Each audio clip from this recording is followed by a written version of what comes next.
You're watching GTV Breakfast. I love that conversation that Valerie had with Ajete Anang. Somebody put in a comment and said, the James Bond of the country. And I thought for me, that was the best comment of the day. Very noble, very warm, very humble. Ajete Anang with a conversation with Valerie, talking about changing the narrative. And that segues nicely into the conversation about to have with a gentleman who is very passionate about changing the negative narrative that is associated around this continent of over 1 billion plus people, the continent called Africa.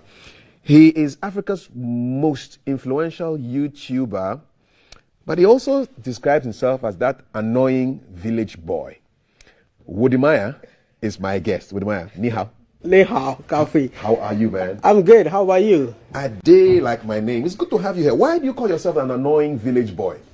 I know I'm annoying. I shout a lot whenever I'm on camera, and I don't want you to come and comment and say, who is that annoying boy?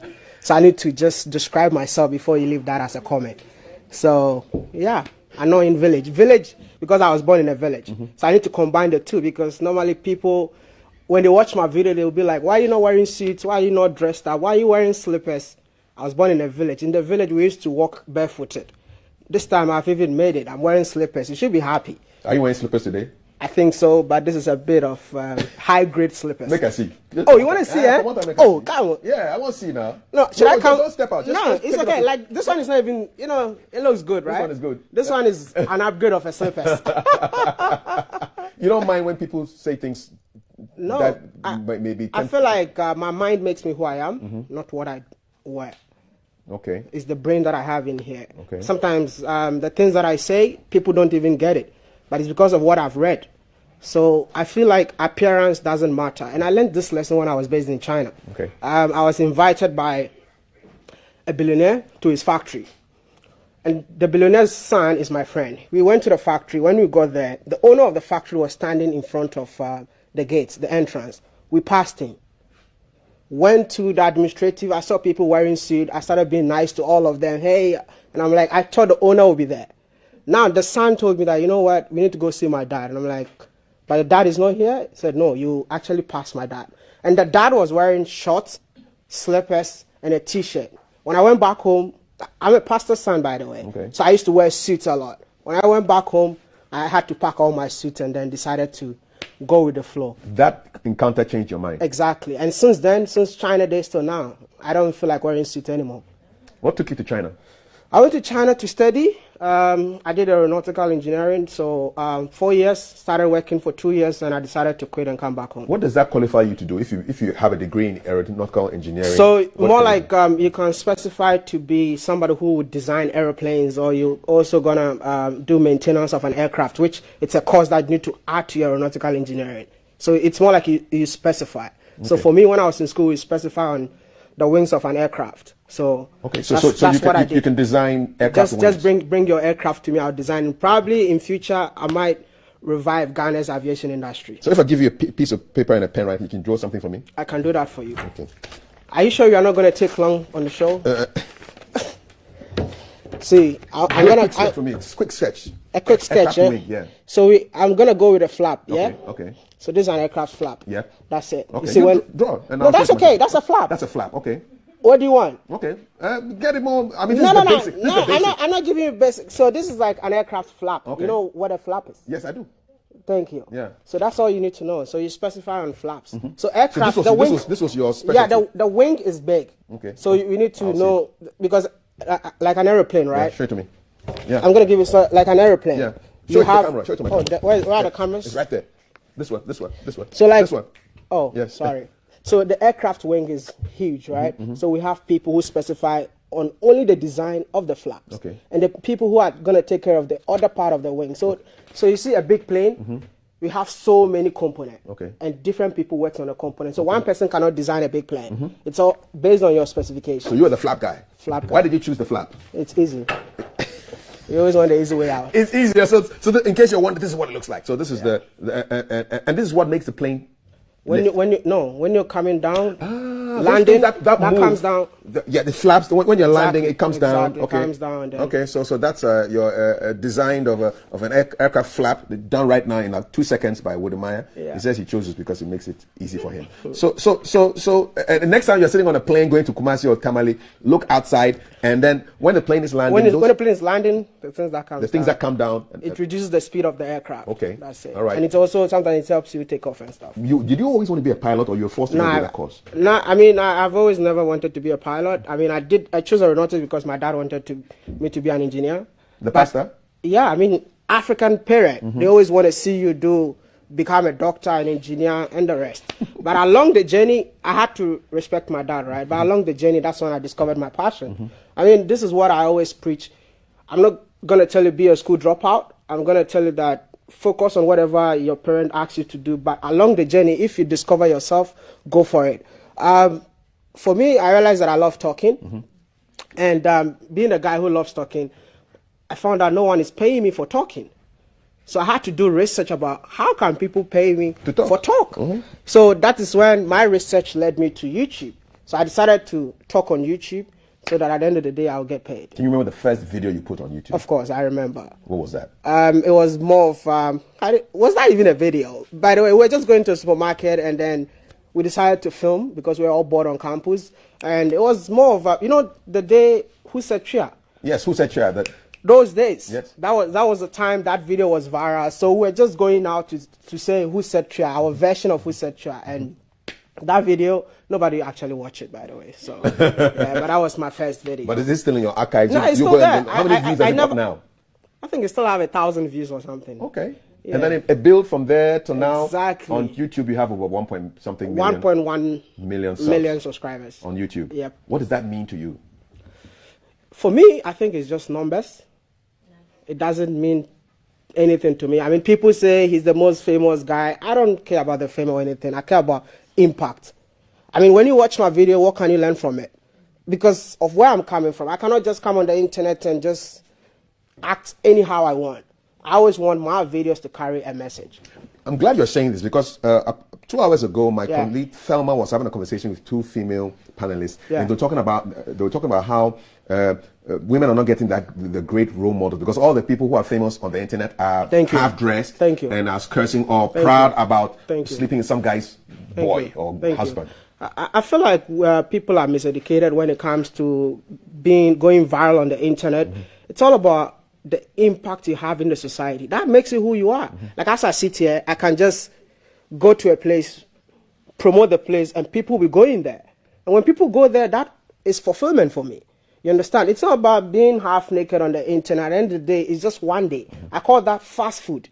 It's more like you become an internet sensation the same day, and at the end of the day, no one knows who you are. So you want impact? I want impact. I mean, people have created YouTube channels just because they watch my YouTube videos. Nice. That is the impact that we're looking for. One of your videos that impacted me was you sitting at the edge of a gutter. Thank you. Eating food. Yeah. I want to show that video to my people who haven't seen that video and just talk us through exactly what was happening there. So what were you eting? What were you eating, by the way? What was it? It was rice, but that was a spontaneous video. Okay. So I traveled to Rwanda, Kigali, and I realized that the country is so clean. The city was so clean. So I was just passing by and I met this guy who was cleaning the gutter. But to me, the gutter was not dirty. So I went close to him and I asked him, why are you cleaning the gutter? He said, it's my job to clean the gutter 5 times in a day. So okay. Let's check the video out. Thank you. Yes, let the video speak for itself. This is WODE, Africa's most influential YouTuber, eating in a gutter.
what I do and who I am. So this video was this really video, critical. this is actually my first viral video, first ever.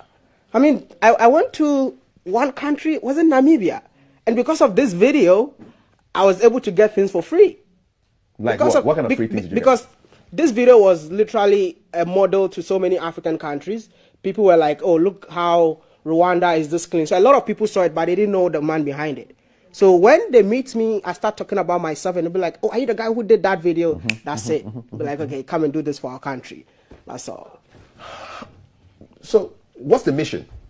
To change the narrative of about Africa. I mean, listen, I want to tell you this. I was based in China. And the reason why I left Ghana, because I thought you can never make it in Africa. And when I went to China, the things that I was seeing, the things that I was hearing, people just looking down upon me because I'm coming from Africa, I felt like if Africa becomes stronger, if Africa becomes okay, we'll be respected out there. Was it in your face? Would they tell you directly? What was the kind of crazy thing they would tell you? Come on, even sometimes you're going to look for a job, they will tell you you don't look like Obama, so I'm sorry, we're not going to give you the job. That's when they need a black person. But a black person should not be as dark as Wadamaya. You were too dark? Too dark for a job that the description is black people. So imagine the ones that they would say, no black people are allowed. I mean, you might be in a train and nobody want to sit beside you. You might be in an office and your own colleagues will be like, why are you here? So all the time you feel inferior when you living spoke the abroad. language, you understood what they're saying? Very fluent. I don't know, I wish a Chinese person is here, I would have switched the conversation right now. So I felt like I don't belong there. Where do I belong? That's Africa. So I took it upon myself to come to Africa, to come and tell the positive African stories. See, Africa is not perfect, but Africa is the place to be. People are just miseducated about Africa.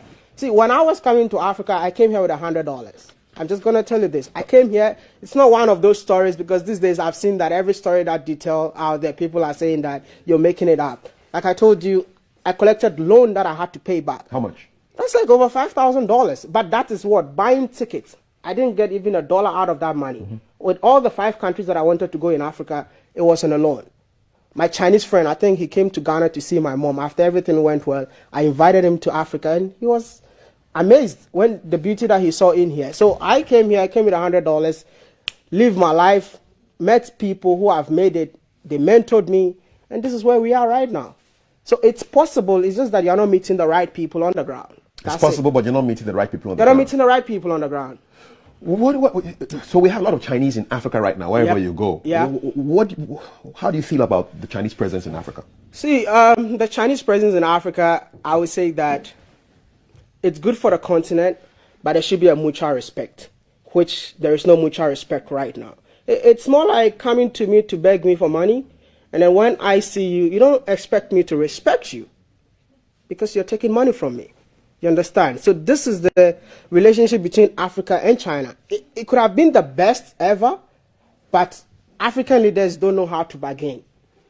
I wish I'm the ambassador from Africa to China. Like, I will get them the best deals because I know how Chinese people act and I know how Africans act. So I know the two. But now I think African leaders don't know how Chinese people act. So they just come in, bring the money, they accept them, and then they take it to the next level. You are part of thousands of African students who've gone to China to go and get education. Yeah, exactly. Do you feel that when you come back to the continent, the authorities, the governments use your knowledge, the things, the language, the way you've studied, lived with there? You were there for how long? 6 years. 6 years. Do they use... Do you think they care? Well, have you been used by the government for the knowledge that you have? Never. Never. I mean, listen, Kafide, this is, for me, I'm very unapologetic, and I always say this here. The leaders on the continent need to sit down with the youth to discuss on how to change the continent. You understand? The leaders cannot do it alone. The youth cannot do it alone. We just need to have that, what do you call it? I don't know the word to use. Collaboration, you know, to develop the continent. You understand? Because the youth out there have the knowledge. The people sitting down there are not interested in that knowledge that the youth have. And at the end of the day, nothing happens on the continent. That's why I'm saying everybody knows the problem of the continent. I saw that but tweet. No one is ready. No action. No one. No, we're going to talk and talk and talk till we all go and leave the continent to the next generation. What surprised you most when you went to China, apart from the racism? What else? What surprised you? It's how developed China is. And the fact that when I went to China, where I used to stay was not that developed. But 3 years along the line, everything changed drastically. It's like when you don't step out in China for like 3 days or 4 days, you might be working in a place and you think that you're a stranger. What do you think accounts for this? What are they doing differently? Good leadership. Good leadership. And there's accountability. Here, do you have accountability? You don't have it. And that is why the continent is like this, because there's no accountability. Anybody wakes up and do whatever they want. But in China, you can't do that. You can't just wake up and say that today I'm going to use a motorcade to go and buy a burger. No. There's no accountability. So everybody wakes up and do whatever they have to do because everyone has the money and they have the money to use it the way they want it. What would happen in China if somebody polluted the rivers the way our rivers have been polluted? For me, I think you're going to get lost. I mean, you get lost? You get lost. I mean, China don't joke with that, especially corruption. What do you mean you get lost? Like Jack Ma disappeared? Jack Ma disappeared. So he's definitely going to disappear in China if you try to mess up with whatever that is going on in the country. It's like maybe a road contractor in Ghana. They give you a road and it takes you like 6 years for you to finish one road. I mean, you're going to disappear in China. You disappear? You disappear. No one will even know where you are. This disappearance is crazy. Like, you vanish. You vanish. That's it. It's happening. You know, you don't know this? Where do they go? That is why China is so developed. They care about its people. You would like to see contractors vanishing in Ghana? Oh, yeah. I mean, I've been saying that so many times. We need to scare the people a little bit. Let them know that this is something that they have to do and they have to complete it. Your mission is to change the negative narrative around Africa. Where else are you left to go in Africa? Where have you been to so far? I've been to 25 African countries. I'd love to see your passport. All those stamps. Yeah. How many have you gone through so far? How many? How many passports have you used so far? I'm using my 4th passport right now. Okay, starting from when? When did you start the trips? I think first time in 2012 when I went to China for the first time. Okay. So four passports? Yeah, 4 passports. Where would you like to go next? I'm actually traveling tomorrow morning to Zimbabwe. Is that your first time to Zimbabwe? First time in Zimbabwe. What are you expecting? Something different. Why are you going there? How does it work? Does somebody invite you or you just decide to get there? Nobody invites me. This is something that I've taken upon myself that if no one is promoting Africa the way it should be promoted, I've dedicated myself to promote Africa in my own way. And listen, the impact is huge, and that makes me want to move because I've never been to Zimbabwe, but the information minister in Zimbabwe is waiting for me at the airport. I mean, in Ghana, I don't think even the information minister would know where I live. He's busy thinking about IMF right now, brother. Oh, wow, okay. I don't know about that, but that's another topic. Yeah, but this is how it is. It's just, I feel like the work that I'm doing, even if I'm not appreciated in Ghana, there are countries that are waiting for my presence. Does that disappoint you? I mean, who has spoken to you on the official level about promotion of Ghana as a tourist destination? No one. Nobody? No one. They know I exist, and they all know it. It's not like they don't know I exist. Everybody knows that I exist because I play a major role in people moving to Ghana, visiting Ghana. That's a huge claim to make. I mean, back it up. The facts are there. If you go to Rwanda, there are people that set up shops, working in hotels, bought houses in Rwanda because of my videos. It's there. Even in Ghana, I meet them every day. It's not like I'm saying things that I don't know. I just don't like talking about myself, but I see it. I have 1.1 million subscribers. You know, I didn't want to talk about the numbers, but it seems you want me to talk about all these people, knowing that I'm from Ghana, they come here, they visit all the time. How do you fund your trips around the country, the continent? I fund them myself. From your work you do on social media? The work that I do, yeah. How does it? I know you're big on YouTube, but you're on Facebook as well. Yeah. You're on Twitter as well. Yeah. I don't see you on TikTok unless you're going undercover there. No, I used to have TikTok when during the Chinese version of TikTok. That's when TikTok came initially. So I used to be a TikToker, but I felt like you need to be stupid to go viral on TikTok when I was based in China, because it was a new app that came into the scene. So if you are using TikTok now, TikTok was not called TikTok. TikTok was called Douyin in China. It still exists. So the Chinese version, but we get paid for using TikTok when I was based in China. But at the end of the day, I was sounding so stupid. How do you mean? They always want for you to go viral, you need to do silly make things. fun of yourself. You know, like before, what? Give you an example. I mean, like using my skin color. Oh, it's saying that if I eat chocolate, I'm gonna bite myself and stuff like that. Oh man. You know, and we had Chinese audience that time. So Chinese audience, this is the kind of things that they want to see. You making fun of your making because fun of you're black. Because you're black, Yeah. you know, and it's happening in China, even so many, because you make a lot of money. It's happening even in Africa, because BBC did a thing about Zambia where you had people getting kids to do all kinds of crazy videos. I don't know if you saw, so that was the video that I did, and BBC followed up. I see. So they reached out to me for everything that BBC did, it was through me. But I just don't like credit. That's why I didn't want to, yeah. It was my video, I brought the video up, and Runako is my friend, and Runako has to go for the journey as discovering where the guy is. What's the most surprising thing you've discovered on your trips around Africa?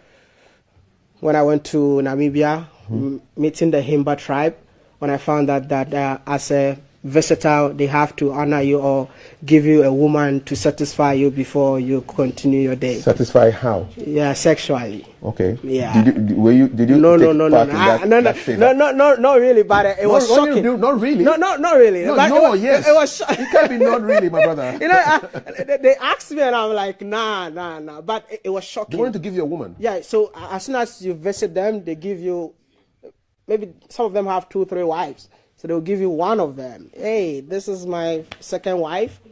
Take care of my friend. She's available for you. Available for you. You know people who have taken advantage of that? I don't take advantage of those. Yeah, but you know people who have? No, really. I don't know. Do you regret not taking the decision? I think I just went there, had fun, and got out. Yeah. But that would have been fun, though. I mean, No, it was not that kind of fun. not that kind of fun. Yeah, but apart from the sexual gift, I mean, what else excited you about Namibia? Namibia is so beautiful. Like, okay, so I didn't even know that there's a country in Africa that looks exactly like Dubai. You see, a country with the dunes, which is the sand desert, and the ocean meets each other. And after I did that video, the video went viral. I think the Namibian embassy here called me 2 days ago. I was there, and they were like, since I did that video, so many Ghanaians are coming to the embassy to tell them that they're going to Namibia just because of this video of Wodemaya. So they gave me a long-term visa right now to enter Namibia anytime I want to. You are a tourism ambassador. Kind of unofficial. That's unofficial. Yeah. Unofficial. And I don't want it to be official. Okay. Why not? Huh? I want to be me. I want to be free. I want to be able to say what I want to say. Not too many restrictions, you know, because as soon as you start working with an entity, you have to make sure that you go and play by their rules. And when it comes to that, my appearance has to change. But if they want to work with me, like they want me to be who I am, I'm cool with that. They have to accept the man who wears slippers and shouts in his video. Thank you. Because I don't want to be somebody that I'm not. That is me. I read a message here from somebody on Twitter. It says, my ability to learn and study in Russian language was inspired by a video I saw you speaking Chinese. You may not know, but you're inspiring people out here. I'm not fond of choosing role models, but you're one of the few who inspired me, your journey. So this is a tweet out there. So somebody. That's amazing. Yeah, that's amazing. I think I've met so many people like that. Yeah, at the airport, telling me that because of you I learned Chinese. There's a guy who lives in a village. I wish I can mention the name. I don't know the exact name, but he has never been to China, but he speaks Chinese because of my videos. He's on Twitter all the time. I think he speaks Chinese. He speaks fluent Chinese, and I was amazed. And all the time he tags me. I think he went to see my mom recently. My mom is here, by the way.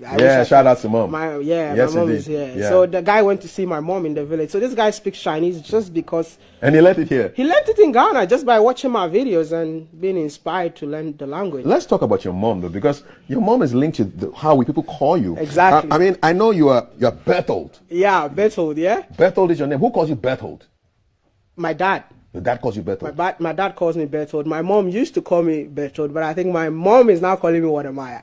I wish she can come and say hello to you guys. We'll take a picture with her. When I was in China, I was an engineer, right? But my dad was like, you know what?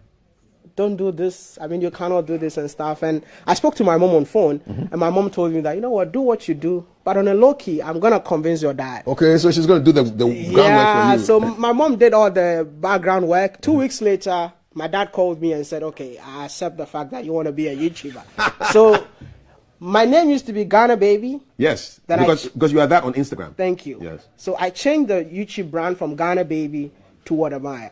What does WODE mean? My mom. In Chinese? Yep. WODE. Yep. Okay. WODE means my mom. Did she tell you what she said to your dad, or did your dad for him to change his mind? I have no idea till today. Please, we'll ask her today. We'll ask her today. I have no idea. So, I mean, this is just a great story. Yeah. And do you find people asking you for money because they think that you are making a lot of money on YouTube? It's a lot, you know, and I don't even know what to do, because personally I declared this year as the year of charity. I saw that. Giving back to the society. But it seems people see me as somebody who has made it in life. No, I just feel like I need to help, you know, and I have a platform and I want to use my platform to touch lives. I think we've done a lot of projects this year, and every day when I wake up in my DM, I'll get over 30 messages, people asking me for money. What are they? For what reason? School fees? My mom is sick. I want to go abroad and study. Every day? Every single day. Every single day. Especially when I post about something that, together with my audience, we did. To help some people out. Like, for example, you helped some yogurt seller do something. I met this yogurt seller. Let's see the story. Wow, that's a the very story should be. Okay, so you tell us about it. So the yogurt, I was just vlogging and I met this yogurt seller, and then I gave him 100 cedis because I interviewed and I asked him how much does he make in a day, and he said 20 cedis. So he touched me and I gave him 100 cedis. Out of nowhere, because the camera was on. So people watched the video and started sending me money to go and give it to the yogurt seller. Wow. So I didn't know how to do it. So I decided to spend a day with the yogurt seller, take my own money, call Freedom Cheddar. He came out of his meeting. He also Cheddar, the tiger guy. The tiger. The guy was That's his new name, man. Okay. Yeah. Also came out, gave the guy money. We raised almost $1,000 for the guy. Oh wow. Yeah. So this year is a year of giving. A year of giving. That's why the people are inside your DM. Different African countries, not just Ghana. That's why they're inside your DM. Yeah, I think so. They want you to give. No, I mean, I can't give everybody. I'm just going to do what I can. And my giving is more like when I meet you along the way and something touches me to do something for you, that's what I'm going to do. It's just like being in South Africa. I went to South Africa, flood happened. I felt like, you know what, I can help this guy because the man lost the wife and the son. And he doesn't have a house to live in right now. So I decided to tell my audience, can we build a house for him? And my audience responded. Whoa. My audience, I'm going to, from Zimbabwe, I'll be in South Africa just to go and build a house for someone I don't know anywhere. You understand? I went to the Volta region. I met a lady who said the mother died. Because the mother died, she was in Accra. She asked to go to the Volta region. And when she went to the Volta region, she wanted to do something for herself. So she decided to train kids with disability. So when we went there, she was doing that in her room. And I'm like, that's an interesting story that this girl needs help. So what I did, I told my audience, can we build a school in the Volta region? And my audience responded. And they did it. We did. So we saw the land. The money is already there. All we need to do is to start the project. So this is the kind of audience that I have. They're willing to support anything that I bring on board. And it looks like you're going to spread the message not just from around Africa, but to the black diaspora. Because I saw a picture of you with the Haitian flag. Yeah. And I actually sent that to one of my Haitian friends. I said, this chap is Africa's most influential YouTuber, and he wants to go to Haiti. Why do you want to go to Haiti? I will tell you something. Africans in the Caribbean, I would say Africans in the Caribbean, black people in the Caribbean are Africans. Of course. But I didn't know that. So along my journey, I discovered that. And when I started doing videos in Africa, most of them were like, oh my goodness, I never knew this is how beautiful Africa is. I'm coming to Africa. So some of them even came here. So when I saw that, I'm like, you know what, it's time to bridge the gap between Africans in the diaspora and Africans in Africa. So I'll actually be in the Caribbean in September. Haiti being the first country. I'll give you a couple of people to go and see. I know that would be amazing. Yeah, and learn a few words of Ever. Do you speak some Ever? No. Because a lot of Ever people ended up in Haiti. So you listen to the music and you think you're listening to Ghanaian music. You know, I didn't even know that until I went to Togo. I went to, what do you call it? The Volta region. And if you go to Togo, there's a place called Togoville. Yes. If you've been there, you will realize that the people came from there. Because when you go to Togoville, only voodoo and Christianity is the only religion that exists in there. Indeed. So the Haitians took that from there and took it to Haiti. So when you go to Haiti, it's just voodoo. That's it. Big time. Wow. Somebody said you look a bit like a lot like Marcus Garvey. I mean, the Pan-African, I mean, this is Kwame Nkrumah's mentor. Yeah. And they said you are doing what Garvey was doing, the whole back to Africa, Africa must be free, Pan-Africanism thing. Yeah. You are doing it with your videos. Yeah. How do you feel to be connected with a man like Marcus Garvey, a great guy like that? I mean, Black Star Line, everything came from him. The first time I saw that, I actually cried. That's why I just wrote interesting. Yeah. Because I didn't even know who Marcus Garvey is before. I felt like I've lived in China, I'm back in Africa, and I think I need to let Africans believe in Africa and come back home. And when I started making the videos, I saw the diasporans moving to Africa. I have proofs about all of that. So people thought that this guy is actually doing the work of Marcus Garvey. Yeah. You know, and somebody started using my photo and Marcus Garvey's photo and said, he looks like Marcus Garvey. Yes, I wish you could pull up that picture of Marcus Garvey so that you can see that, because you look a lot like him. Yeah, I didn't know that, but yes. And there was one of him wearing a hat and everything. You look so much like him. And I think you're doing the work. You're doing the spiritual. That's you, man. That's you, man. Wallahi, that's you. You're doing the work of Marcus Garvey, man. And he was, I mean, this is like Pan-Africanism. This is like reggae, Rasta, Ghana, everything. Exactly. Listen, I wish this conversation could continue on and on and on, but I see that you're doing a lot, projecting not just Ghana but Africa, and let's just take it back to Mom, because Mom is ready to talk to you now, man. And I mean, describe that relationship. Were you always very close to her when you were growing up? I think I got close to my mom after China. After when I came back, I was close to my mom, but not that close. But when I came back from China, that's when I learned to appreciate my mom more, because the things that she used to teach us, with the values that she was instilling within me, I thought she was being too much. But when I went to China, I felt like that values made me who I am today. Okay. So when I came back, I wanted to show her all the love that she needs. So my mom is untouchable. That's why, like, you don't play with your mom. No. My mom, for me and my mom, come on, she knows it. She knows Charlie, it. say something to Mama, man. Mama is ready to talk to you. Azuma, do you want to talk to me? So she's the superstar of my channel. Yeah. So every milestone we celebrate. So if we get 200,000 subscribers, I need to celebrate my mom. 300, we need to do something for her. We bought a car for her, for the channel. We do so many things just on her behalf. What did you think about all you're doing with this stuff that you're doing? I have an estate in Accra, just named by what am I? That's her. That's my mom. Yeah, she keeps. You could talk to her. Her microphone is on. Auntie Maggie, your mic is on. You're on TV. Huh? I'm on TV now. She's shy. Auntie Maggie, you shy. Auntie Maggie, how are you doing? I'm good. You're good. Mommy is good. Auntie Maggie, we are proud of your son. Thank you. Mommy's shy. Yes. You feel like crying. Yeah, I know, right? She's an amazing woman. She's an amazing woman. Very supportive. And the fact that I decided to even drop aeronautics and follow YouTube, vlogging, and she still backed me, that is rare. I want to ask Auntie Maggie what she told your dad. How do you call your dad at home? Kapi. What did you tell Kapi to make him change his mind from engineering to YouTube? But I'm not saying there. Well, yeah, the first video be on Chinese be baby now na odimpua or the shanano.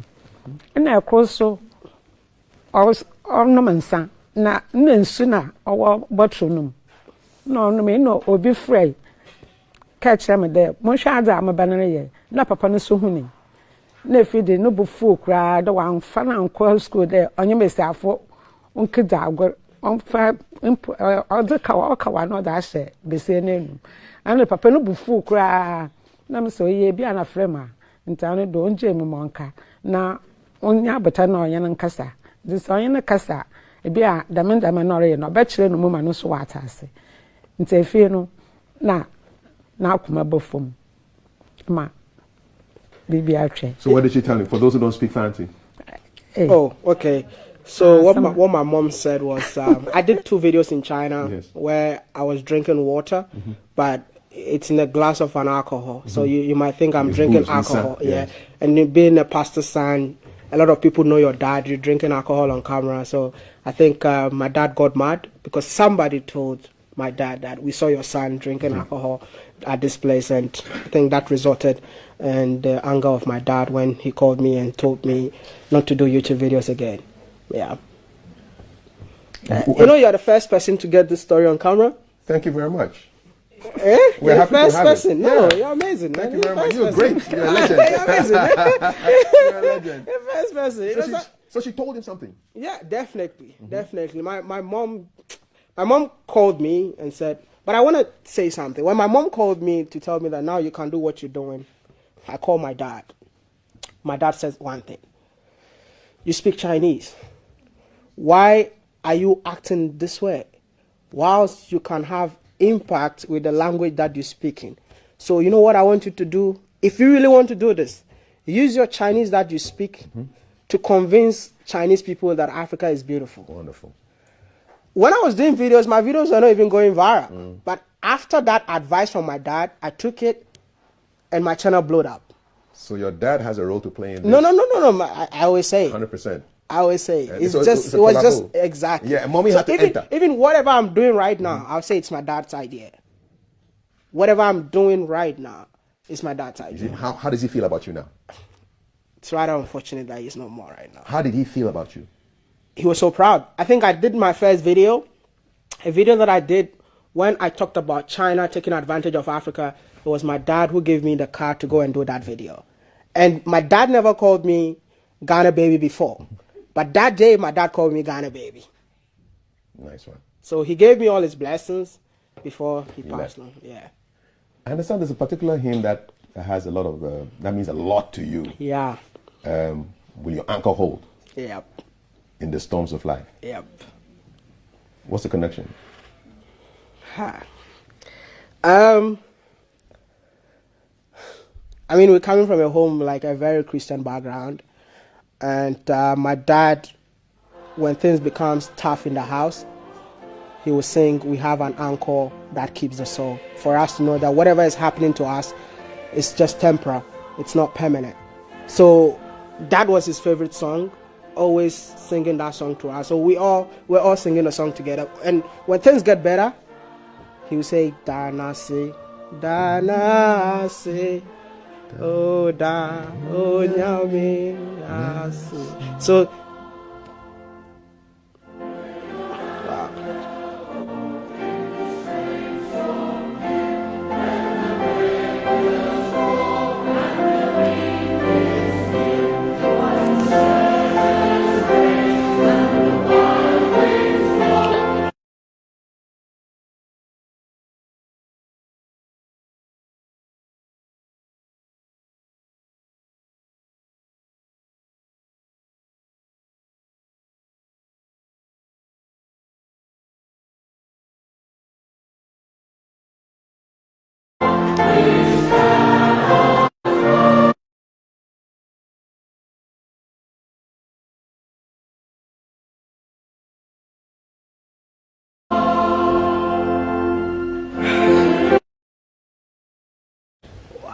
okay. Yeah. It is well, man. 100%, my brother. Well. 100%. I'm still not used to the fact that my dad is no more. So anytime I hear this song, it makes me so emotional, and it actually drives me more, you know, to continue the legacy that my dad left behind. You know, my dad is somebody who, you might see him today, he might be walking, he'll come back home without wearing slippers. You ask him, Dad, where are your slippers? He said, I don't need slippers. I give the slippers to the guy. Hi, thank you. I give the slippers to the guy on the street. So that is what I admire, you know. I always want to touch lives, and that's what my dad was doing. If you go to the village where I was born, there are so many kids that are going to school because of my dad. So why can't I do the same? So I'm just trying to continue the legacy. And I know that he's proud of you. Definitely. 100%. Definitely. And we're proud of you too. Definitely. You take care. Definitely. Have a safe trip to the southern part of Africa. Hey. Drop the videos, man. I cried on TV, man. Wow. It's all good, man. Men can cry as well, man. Yeah, I know, right? Men can cry. That was a good one, man. That's That was a WODE, good one. Africa's most influential YouTuber. There are so many messages from all around the continent, Zambia. It's just crazy. They just love you, and you're doing great stuff for our continent. Thank you. Keep flying the flag, not just of Ghana, but of Africa. Thank you so much. And God willing, we'll meet again some other time. Thank you. You take care. Nice meeting you once again. It's a pleasure, man. It's our second time. God bless. And big hug to mommy from me too. I'll go and hug her after this, actually. Definitely. Thanks a lot, man. This is GTV Breakfast. This is how we wrap it up on a Friday like this. My name is Kafui Day. On behalf of all my people, Valerie, Thelma, Jay, Alan, Maltiti, the entire crew, the directors, the producers, beautiful weekend to you. God bless. One love. All the time.